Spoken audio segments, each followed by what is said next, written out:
मेरे भाई बहनों, आप सभी को एक बेहद ही दुखद, दर्दनाक, हृदय विदारक घटना सोशल मीडिया के माध्यम से पता चल गया होगा कि दिल्ली द्वारिका में 3 तारीख को एक रईसजादे के बिगड़ेल औलाद ने एक 23 साल का साहिल का दर्दनाक एक्सीडेंट करके मौत कर दिया, जो कि बेहद ही दुखद और गंभीर मामला है। उस साहिल की माँ का दर्द देखकर बहुत ही ज़्यादा पेन हो रहा है साथियों। और मैं पूछना चाहती हूँ अपनी सरकारों से, अपने समाज से, अपने शासन से, प्रशासन से, अदालतों से, आखिर इस देश में माँ का दर्द का इतना मजाक क्यों बनाया जाता है?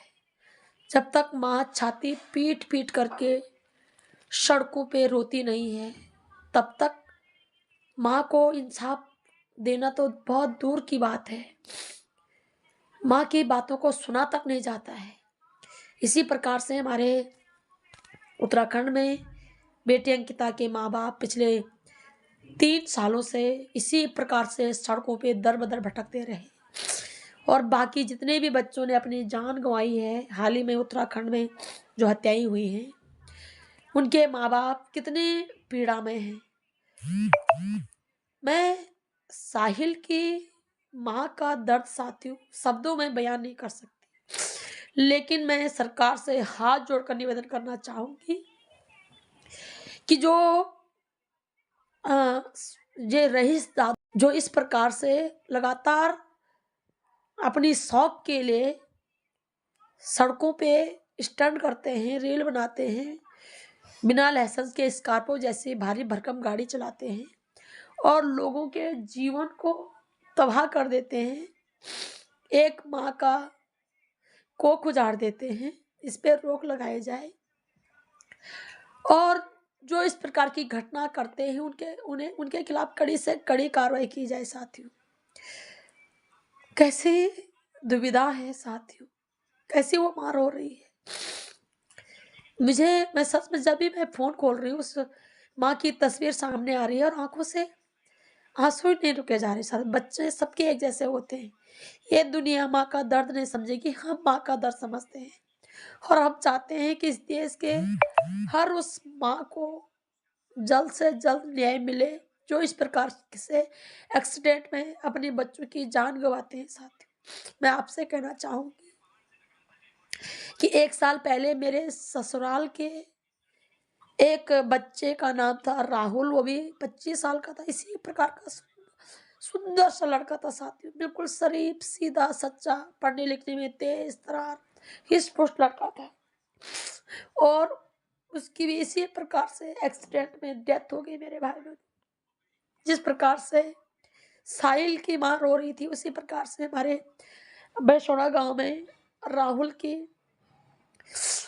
माँ बाप भी रो रहे हैं अभी भी।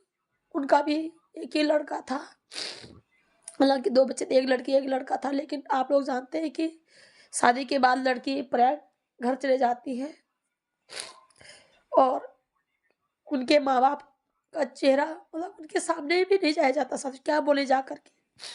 और ये 1 या 2 घंटा ही नहीं साथी, देखो मरना तो सबको है एक दिन, लेकिन इन रईस जादू के बिगड़ेल बच्चों के गलती के चलते किसी भी बच्चे की इस प्रकार से जान जाना बहुत ही ज्यादा दुर्भाग्यपूर्ण बात है। मैं देश के सभी माओं से कहना चाहूंगी कि इस संदर्भ में वीडियो बनाएं और अपने बच्चों की जान बचाने के लिए आवाज उठाएं, ताकि सरकार कठोर कानून बनाए। जो कोई भी रईसजादे के इस प्रकार के बिगड़ेल बच्चे सड़कों पे बेतरतीब गाड़ी चलाते हैं, लोगों के जीवन खतरे में डालते हैं, उनके खिलाफ कड़ी से कड़ी कार्रवाई हो और उनके माता पिता के खिलाफ ज्यादा कड़ी कार्रवाई हो, जो अपने बिगड़ेल बच्चों को तो इस प्रकार से बिगाड़ देते हैं, लेकिन बाकी के माओ के कोख सूनी कर देते हैं, बाकी बहनों के राखी सूनी कर देते हैं, बाकी बहनों के सिंदूर सूनी कर देती है।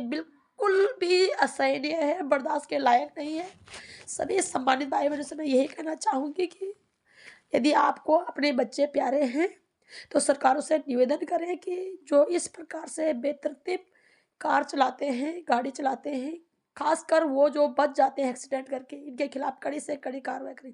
इससे पहले भी मैं एक घटना सुन रही थी कि एक किसी साहबजादे के बच्चे इसी प्रकार से लोगों को रौंद के चला गया और फिर रिपोर्ट बदली गई, पता नहीं क्या-क्या हुआ। तो गरीबों के यहाँ जो लोग आवाज़ नहीं उठा पाते, उनके बच्चों का भी जीवन होता है भई। उनकी जीवन की कीमत होती है और उनके माँ-बाप के लिए उनके बच्चे ही उनकी दुनिया होते हैं। मैं कहना चाहूँ